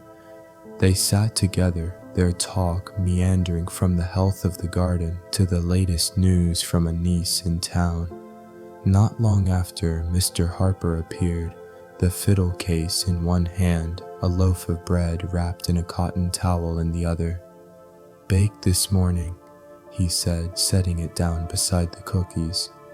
He stayed standing for a moment, surveying the horizon as if to see whether the evening was ready to begin. When he was satisfied, he took the chair nearest the steps, resting the fiddle against his knee, but not opening the case yet. The conversation that followed was unhurried, full of the kind of pauses that belong only to people who know one another's lives without needing to be told every detail. A few more neighbors wandered in, young Emma from 2 houses down, barefoot and carrying a small jar of wildflowers, Samuel's old friend Louis, who still walked with the slow, deliberate steps of a man who had worked the land for a lifetime. As the sun slid lower, the shadows of the porch rails stretched long across the floorboards. Someone poured the first glasses of tea, the ice cubes clinking softly as they shifted. The tea was cool and faintly sweet, its taste of mint from Clara's own garden making it even more refreshing. The cookies disappeared slowly, one at a time, as stories were told. Some new, some old enough to have been worn smooth from retelling. When the light began to thin toward gold, Clara rose and lit the lantern. Its glow seemed to anchor the evening, as if marking the true beginning of night. Fireflies winked into being at the edge of the yard, their small lights drifting among the hedges in a pattern no one could quite follow. Mr. Harper opened his fiddle case at last, drawing the bow lightly across the strings. The first notes were soft, almost tentative, but soon the music settled into a slow waltz, the kind that seemed to match the rhythm of the swaying branches and the breathing of the gathered friends. Clara sat back down, her hands folded in her lap, letting the sound carry her. The talk dwindled to a companionable silence, broken only by the music, the creak of a chair, or the gentle clink of ice in a glass. The air cooled as the night deepened, carrying with it the mingled scents of clover, fresh bread, and the faint tang of wood smoke from somewhere down the lane. When at last the music faded, no one spoke right away. It was the kind of pause that felt full rather than empty, as though everyone was content to simply sit in the glow of the lantern and the nearness of others. Eventually, chairs were pushed back, hands clasped in good night, and voices drifted softly into the warm darkness. Clara stood at the railing, watching them go. The lantern burned steady beside her, casting its quiet circle of light over the worn boards of the porch. She thought of how many such evenings the lane had known, and how each one, though small, was a thread in the larger fabric of the life they all shared. When she finally went inside, she left the lantern lit, its glow reaching out into the night like an unspoken welcome, in case anyone else happened to pass along Willow Lane. The morning after the gathering began with the kind of light that seems to seep gently into the room rather than burst in. Clara woke to it spilling across the quilt, pale and silvery, softened by a thin veil of early mist that lay low over the fields. The house was quiet but not still. A wren chattered in the honeysuckle, the ticking of the kitchen clock carried faintly through the hall, and somewhere beyond the garden a rooster called in a voice that was more sleepy than proud. She lingered a while in bed, letting her eyes travel to the familiar shapes in the room. The curve of the rocking chair in the corner, the small chest of drawers with its jar of dried lavender, the worn Bible resting open on the nightstand. Nothing here had changed in years, and that steadiness felt like a gift. When she finally rose, the floorboards were cool beneath her feet. She moved without hurry, opening the windows to let the morning air drift in. It carried the scent of damp earth and cut grass, with the faintest trace of last night's wood smoke still lingering somewhere far off. Downstairs, she filled the kettle and set it on the stove, then stepped onto the porch while the water heated. The lantern was still there by the railing, its glass a little fogged from the night air. She lifted it carefully, trimmed the wick, and set it aside to dry in the growing warmth. The ritual of tending it felt much like tending the day itself. Quiet, steady, necessary. Willow Lane was hushed in the early hour. Across the way, Mrs. Hensley's laundry still hung on the line, pale shapes moving gently in the breeze like slow breaths. A cat stretched itself along the fence rail, eyes half closed, tail curling in the air. The gravel road, still damp from a shower in the night, held the marks of wagon wheels and boot heels from days before, as if recording a history no one had written down. With her first cup of tea warming her hands, Clara decided to walk the lane. She took her time, pausing to look at the wild roses blooming along the ditch. Their petals were already loosening, some falling to the ground where the dew caught them and made them shine. She bent to pick one up, turning it between her fingers before letting it drift into the grass again. Farther along, she came to the sycamore tree where the children sometimes gathered in the afternoons. The grass there was pressed flat in a few spots, the remains of their play. A length of rope left coiled near the roots, a small pile of smooth stones arranged in a circle. She smiled at the thought of their voices filling this quiet place only a day ago. As she walked, the mist began to lift, revealing the familiar shapes of barns and hedgerows. She passed Mr. Harper's gate just as he stepped out, fiddle case in hand, though he wasn't headed anywhere in particular. They exchanged a wave, no words needed. Encounters like this, brief, easy, wordless, were as much a part of the lane as the gravel beneath their feet. By the time she turned back toward home, the sun had risen high enough to warm her shoulders. The air was alive now, with the sound of bees in the clover, the low murmur of a cow moving through the pasture, and the rustle of leaves overhead. The world had shifted from the softness of dawn into the steady rhythm of day, but it was still unhurried, as if holding on to the quiet for just a little longer. Back at the porch, she set her empty cup on the table and settled into the wicker chair. From here she could see the full length of Willow Lane dappled with light and shadow. The lantern, now clean and dry, sat ready for the evening to come. Clara knew the day ahead would be filled with the usual tasks, tending the garden, mending a tear in her apron, baking bread before the heat grew too strong. But for now, she simply let herself sit, breathing in the peace of the lane, letting it fill the spaces in her that the noise of the wider world could never quite reach.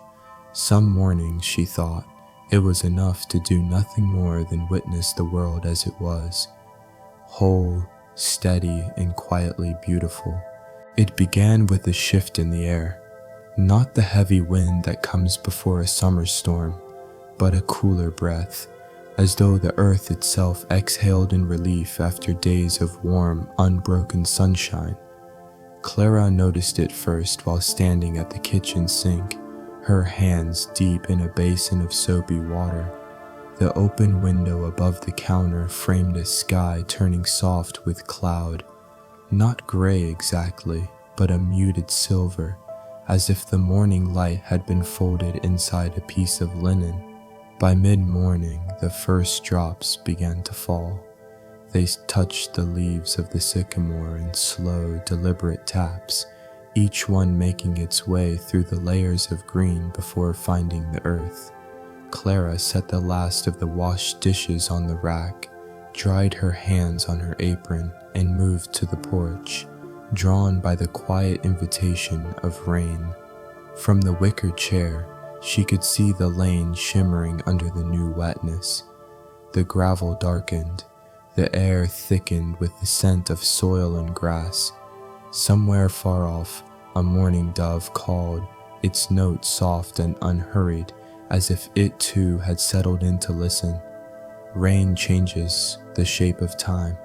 Without the press of the sun overhead, the day loses its edges, flowing instead in a slow and steady rhythm. Clara let herself sink into it, watching how the drops gathered on the porch railing, each one trembling before falling to the ground. The steady patter against the roof became a kind of music, low and constant, wrapping the house in a cocoon of sound. The garden seemed to welcome the rain like an old friend. Leaves tilted upward, their surfaces beaded with perfect spheres of water. The tomato plants swayed gently, their blossoms nodding under the weight of moisture. A faint steam rose from the darker soil, carrying the sharp green scent of stems and roots. Inside, the rooms took on a different light, the windows blurred with fine droplets, turning the world outside into a watercolor. Soft shapes, muted colors, edges fading into one another.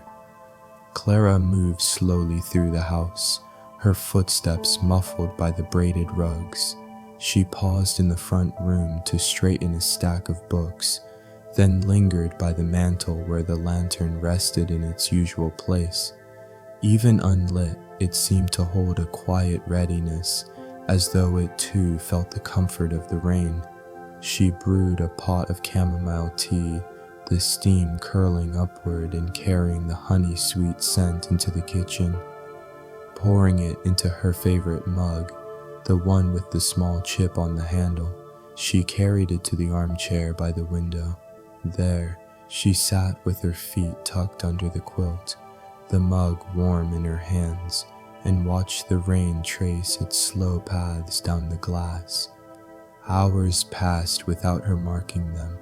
The rain came in waves, sometimes a fine mist, sometimes a steadier fall that deepened the sound on the roof. Between these changes, the silence felt vast and unbroken, as if the lane itself were holding its breath. In the early afternoon, she opened the front door and stood just inside, breathing in the cool air. The smell of wet wood drifted from the porch steps. A single wagon passed along the lane, its wheels sending up a faint spray as they rolled through shallow puddles. The driver lifted a hand in greeting, and Clara returned it with a small nod, no words needed in the softness of the moment. Later still, she prepared a simple supper, bread warmed in the oven, a wedge of cheese, a handful of fresh greens from the garden. She ate by the same window, the rain now easing into a gentle drizzle. It felt as though the day had been washed clean, every sound and scent softened by water. By evening, the clouds began to thin, letting through a light so tender it seemed to come from somewhere deeper than the sky. The lantern found its way into her hands almost without thought. She lit it, set it on the porch, and watched its warm glow mingle with the damp silver of the fading rain. Willow Lane, freshly washed, lay quiet under the lantern's gaze. The air held the scent of rain-soaked grass and the faint sweetness of honeysuckle. The only sound was the steady drip from the eaves, and far off, the slow, even chirp of crickets beginning their night song. Clara stood there for a long while, letting the peace of it settle deep inside her. The kind of peace that asks for nothing, that arrives simply because you have made space for it. The rain had left the world hushed, as though the day had exhaled and now rested in its own contentment. The last of the clouds trailed off into the western sky, their edges tinged faintly with the lavender light of dusk. The porch boards beneath Clara's feet were still cool and damp, carrying the scent of cedar and rainwater. She had just returned inside, closing the screen door with a gentle click, when she noticed it on the small table near the front hall. A letter. It had been slipped through the slot in the door sometime that afternoon, lying there without announcement, waiting in quiet patience. The envelope was cream-colored, its edges slightly softened from handling, and across the front was a familiar looping script that Clara hadn't seen in years. She stood for a moment, holding it in her hands, feeling the faint texture of the paper beneath her fingertips. Her name, written in that unmistakable hand, stirred something old within her, a memory of summers that had long since folded into the past. Carrying it into the kitchen, she set the letter down beside the teapot, as if to let it breathe before opening. The lantern still glowed softly on the porch, its light filtering in through the window and laying a warm square on the table. The air in the room felt different now, not tense but gently expectant, like the pause before a familiar melody returns. Clara poured herself another cup of tea, letting the steam curl upward, and sat at the table with the letter before her. The first tear of the envelope's flap was quiet, but somehow seemed to echo in the stillness of the house. Inside was a single sheet of heavy paper, folded neatly, carrying the faintest scent of lavender, the kind that clings to linens tucked away for safekeeping. The handwriting was the same as the one on the envelope, perhaps a little slower, the loops more measured, but no less graceful. It was from Margaret Hale, Maggie as Clara had always known her, a friend from girlhood, the kind of friend who shared the language of long walks, whispered plans, and the unhurried silences that never felt empty. Clara began to read, her eyes following the familiar curve of each letter. Clara, my dear, I hope this finds you well. I have thought of you often, especially in the quiet hours when the house is still, and the mind wanders back to old roads and old faces. The words carried her back in an instant. She could see it as clearly as if it were before her now. The two of them walking down Willow Lane in the late afternoon light, their skirts brushing against the grass at the roadside, the air heavy with the scent of clover. They would pause to lean on the fence by the sycamore tree, trading stories that never needed to be written down because they were stitched so firmly into the fabric of their days. Maggie's letter went on to speak of small things, the blooming of her garden, the arrival of a stray cat that had decided to stay, the The way the light had fallen through her kitchen window that morning. Each detail was shared without hurry, as if Maggie knew Clara would linger over them, turning them over in her mind like smooth stones in a pocket. Halfway through the letter came a line that caught at Clara's heart. I wonder if you still light the lantern on your porch. I remember it most on autumn evenings when we'd sit and watch the light spill out into the lane, feeling as though it were keeping watch over us too. Clara smiled, not a sudden smile, but the kind that begins in the heart and works its way outward, touching the corners of the eyes before it reaches the mouth. Yes, she still lit the lantern, and yes, it still felt like a kind of guardian, holding the darkness at bay in a way that was more about comfort than necessity. She finished the letter slowly, reading the last lines twice before folding the paper and slipping it back into its envelope. Then she sat for a while longer, the cup of tea cooling beside her, letting the warmth of the words settle into the quiet of the room. Outside, the lantern's light pooled gently across the damp boards of the porch, catching in the small rivulets that still clung to the wood. The lane stretched away into the deepening night, its edges softened by the afterglow of rain. Somewhere far off, a single owl called, its voice low and steady like a keeper of the hours. Clara placed the letter in the small wooden box she kept on the mantel, a box of saved things, each one holding a moment she didn't wish to lose. Then she returned to the porch, drawing the shawl tighter around her shoulders, and let her gaze rest on the pool of light before her door. In that glow, she felt the presence of all the evenings she and Maggie had shared, all the words that had passed between them without ever needing to be hurried. The letter was just another thread in that long, unbroken cloth, a reminder that some connections, like the lantern on Willow Lane, never truly fade. Clara lingered on the porch long after the evening had folded itself into the kind of darkness that seemed less like an absence of light and more like a soft blanket laid gently across the earth. The rain's parting gift was a sky washed clean, where a few shy stars began to emerge one by one, each reflected in the tiny droplets that still clung to the railings.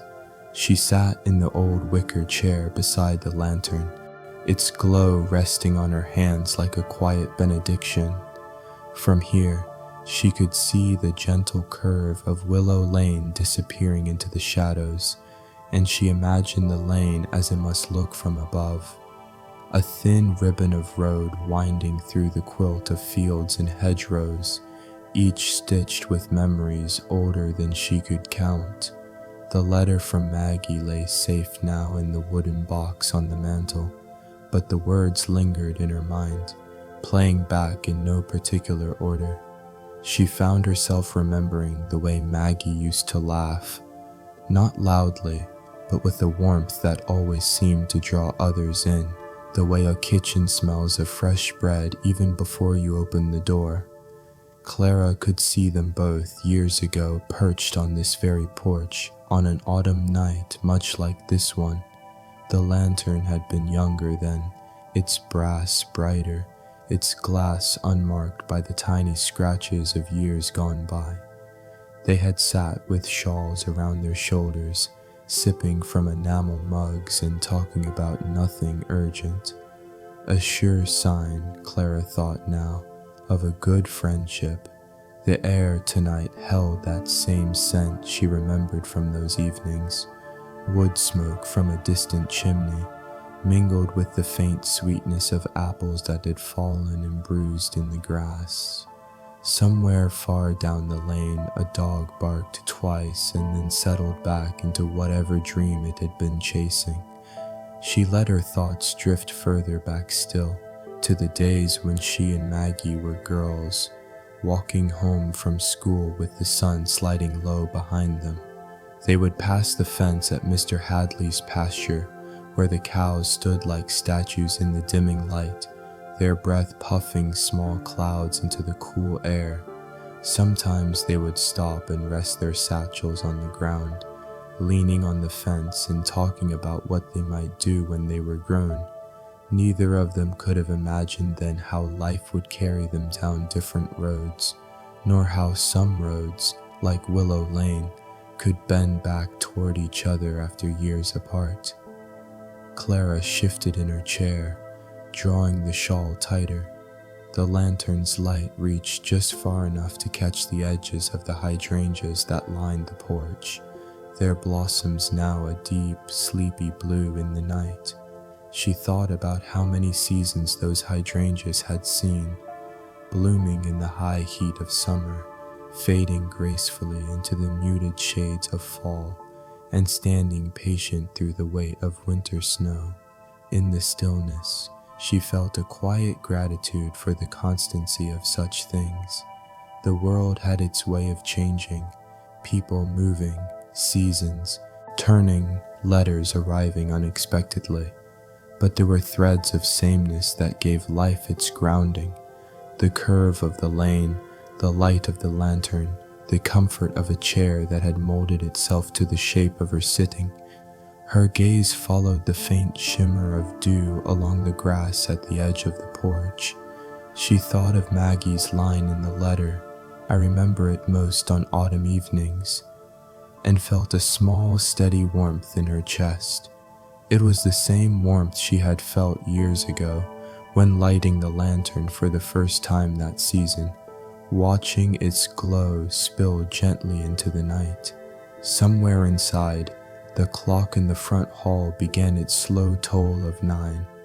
Clara stayed where she was, letting the sound fold into the chorus of night, the low murmur of crickets, the occasional rustle in the hedgerow, the whisper of a breeze through the willow leaves. When she finally rose, it was not to leave the night behind, but to tend to it, as she always did, by checking the lantern's oil, adjusting its wick, and ensuring its flame would hold until morning.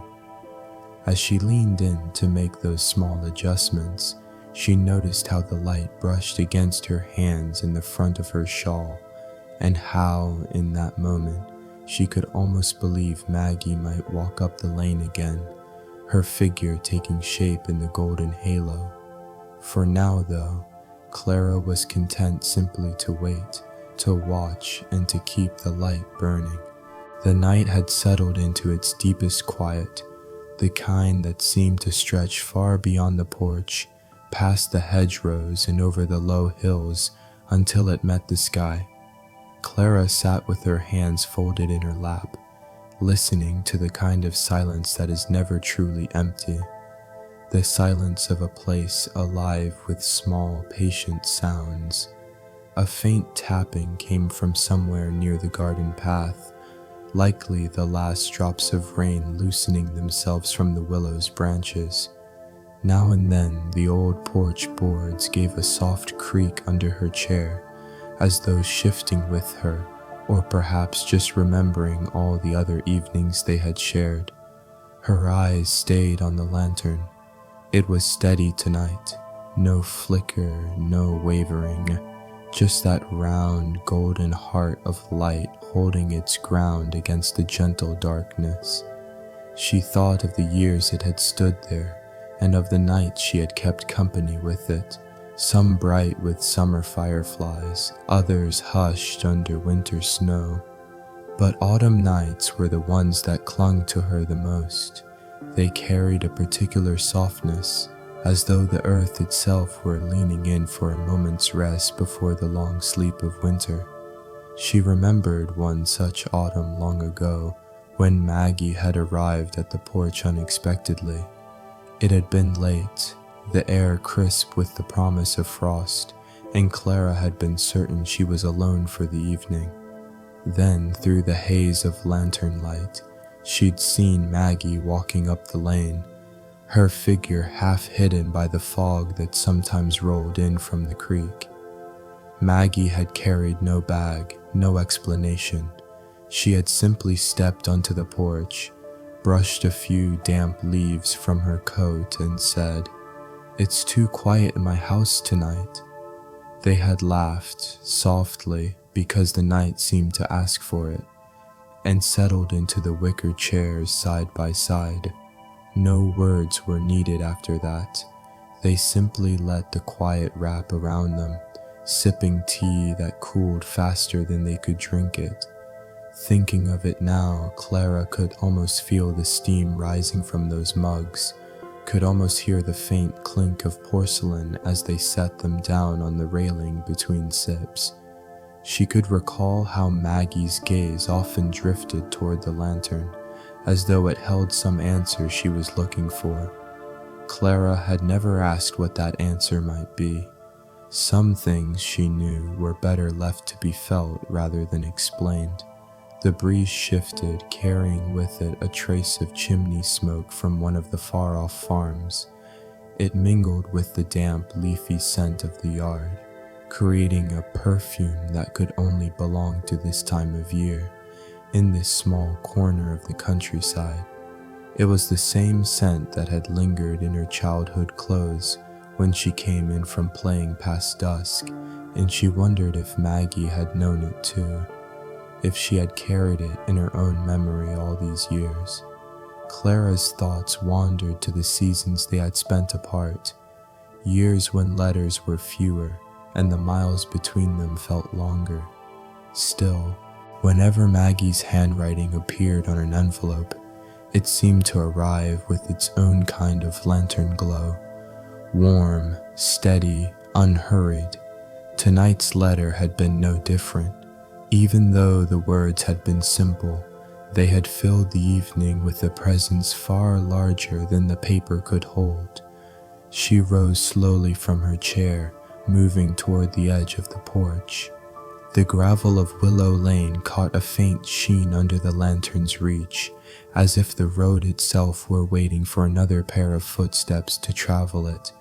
In the stillness, she imagined hearing Maggie's step, the familiar rhythm of heel, toe, pause, and felt an ache both tender and untroubled.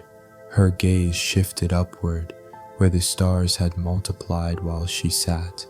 They seemed scattered without pattern, yet perfectly placed, like seeds flung by an unseen hand across the dark soil of the sky. Clara breathed in deeply, letting the cool air settle into her chest, and with it, a sense of quiet certainty. The lantern would keep burning, and so would the bonds it represented. The porch felt warmer when she returned to her chair. The shawl slid more comfortably over her shoulders. The seat welcomed her as though it had been molded by decades of such returns. She reached for her mug, the tea long gone cold, and held it anyway, just for the comfort of something in her hands. In the soft glow, time seemed to loosen its grip. Minutes blurred into one another as though the night were stretching itself gently, making room for her memories to settle in alongside her. She thought about the things she might say to Maggie if she were here now, and then realized she had already said them in the way that mattered, by keeping the lantern lit, by holding the quiet, by making space for the return of someone who belonged. The wick burned low, but steady. Clara adjusted it once more, not to brighten it, but to keep it just so. A light meant not to dazzle, but to guide. And as she sat back, letting the glow fill the small circle around her, she knew that somewhere in the dark beyond the lane, Maggie might be feeling it too. The first light of morning arrived without ceremony. It began as a pale wash behind the willows, a softness that seemed to rise from the damp earth as much as it came from the sky. Clara stirred under her quilt, the faint glow finding its way through the thin curtains, brushing her cheek as if to coax her gently from sleep. She lay there for a while, letting herself drift in that space between dreaming and waking, where thoughts are unhurried and the day has not yet made its claims. The quiet inside the house was nearly complete, broken only by the low hum of the old clock in the hallway, a sound she had known all her life, steady as breathing. When she finally rose, she wrapped her shawl loosely around her shoulders and stepped into the hallway. The floorboards were cool beneath her feet, the kind of cool that reminded her the seasons were turning, even if the days still held some warmth. She passed the kitchen without lighting the stove, drawn instead to the front door, as though the morning itself were waiting for her outside. The porch greeted her with a thin mist clinging to the railings, each bead of moisture catching the pale gold of early light. The lantern still hung in its place, its flame now only a faint ember. She reached up to touch it, feeling the metal cool beneath her fingertips. It had done its work through the night, holding its small circle of light steady, and now rested as the day took over. Down along Willow Lane, the gravel shone wet from the dew. The willows themselves were still, their long branches heavy with moisture, each leaf tipped with a droplet that trembled but did not fall. Somewhere far off, a rooster called, its voice thin and stretched by distance. It was the kind of sound that reminded her she was part of a larger rhythm, one shared by the fields, the animals, and the people who tended them. She settled into the porch chair, drawing her knees up slightly and tucking the shawl closer. The air smelled of damp earth, cool stone, and a hint of last night's wood smoke drifting from a chimney down the lane. As she breathed it in, she felt the lingering quiet of the night still in her chest, unbroken by the day's demands. Her mind wandered to the letter again, the one she had read under the lantern's glow, and she thought about how it must have traveled across towns and fields in the hands of strangers, through rain and sun, until it had reached this very porch. The thought filled her with a quiet gratitude, the kind that made her want to take care with the hours ahead. From the garden, a small sound drew her gaze, the rustle of a sparrow landing on the fence. It hopped once, twice, then tilted its head toward her, as if acknowledging her presence before darting away. That brief exchange, so small it could easily be missed, felt like the morning's first conversation. The sun inched higher, its light catching on the tops of the willows and turning the droplets there into threads of silver. Clara could feel the warmth just beginning to reach her hands, and with it came the gentle stirring of the day. She thought about the task she might tend to, sweeping the porch, airing out the quilts, checking on the jars of apples she had put up last week. None of it was urgent. That was the gift of mornings like this. They asked for nothing more than to be noticed. She rose after a while, taking the lantern down from its hook. Carrying it inside, she placed it on the kitchen table, where the light from the window could spill across its glass. The sight of it there, unlit but not forgotten, was its own comfort. It reminded her that the day would pass, the night would come, and the circle would begin again. By the time she lit the stove for tea, the sun had claimed the yard, burning away the mist in slow, deliberate strokes. She moved easily through the kitchen, each motion unhurried, the turning of the knob, the settling of the kettle, the measured scoop of leaves into the teapot. These were the kinds of moments that asked for no witnesses, yet filled the room with a presence all the same. Clara carried her tea back to the porch and sat once more, feeling the warmth of the mug seep into her palms. She sipped slowly, letting the taste and the steam linger, watching as Willow Lane took on the full color of morning. She thought again of Maggie, wondering if somewhere, perhaps miles away, she was stepping out into her own porch light, breathing her own kind of morning air. And with that thought, the day felt complete, even before it had fully begun. Evening had returned in the same quiet way it always did, without hurry or fanfare. The sun had slipped lower, leaving the fields in a pale wash of gold and lavender, the kind of light that seemed to belong only to late autumn. Clara stood by the porch rail, her hands resting lightly on the wood, watching as the willows swayed with the faintest whisper of wind.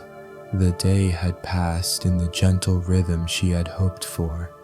There had been tea in the morning, a slow walk along the lane, the sorting of a small basket of apples, and the mending of a worn tablecloth whose frayed edge told the story of many suppers shared.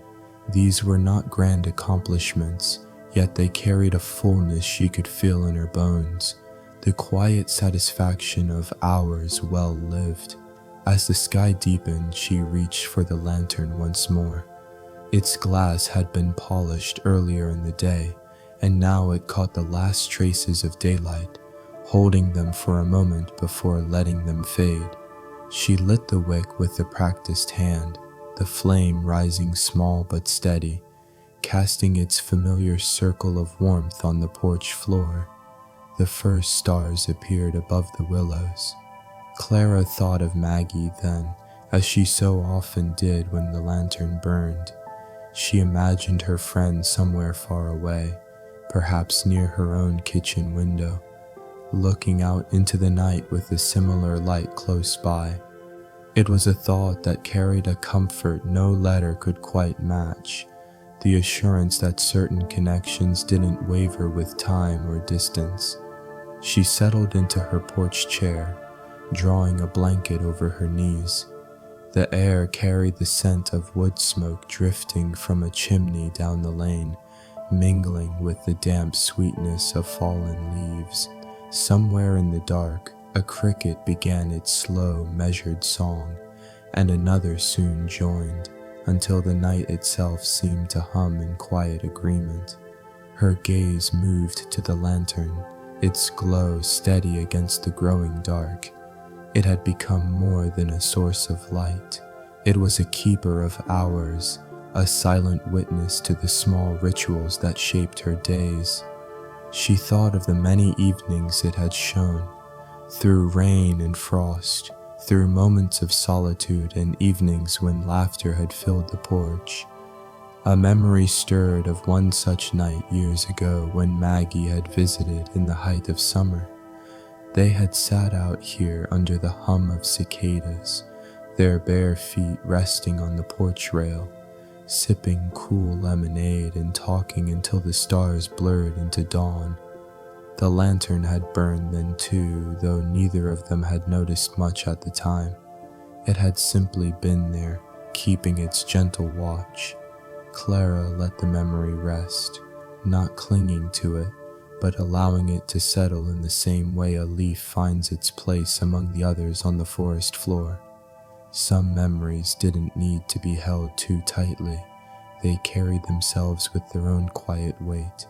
The night thickened, shadows stretched long across the lane, and the wind moved with a softer edge now, as though mindful not to disturb the stillness that had taken root. She could feel the day loosening its hold on her, each breath drawing her further into the calm that came only when the world had settled. At last, she rose and stepped to the porch rail. With a small motion, she turned down the wick of the lantern. The flame leaned low, then steadied, then slowly gave way to the dark. She left it there, knowing she would return to it tomorrow evening and the evening after that, as she had so many times before. Inside, she moved through the familiar rooms without lighting another lamp. The shapes of furniture, the curve of the hallway, the soft creak of the stairs, all of it was known to her feet and her hands. She felt no need for more light. The lantern's glow still lingered within her, a warmth she carried into the quiet of her bedroom. She lay down beneath the quilt, the coolness of the pillow meeting her cheek. Outside, the willows swayed unseen, their branches tracing slow arcs against the night sky. The sound of them, faint but certain, was the last thing she noticed before her eyes closed. And so the lantern on Willow Lane waited once more, its place steady in the world, its light ready for the next night. In its quiet, unwavering way, it promised that there would always be another evening, another moment of stillness, another gentle return home.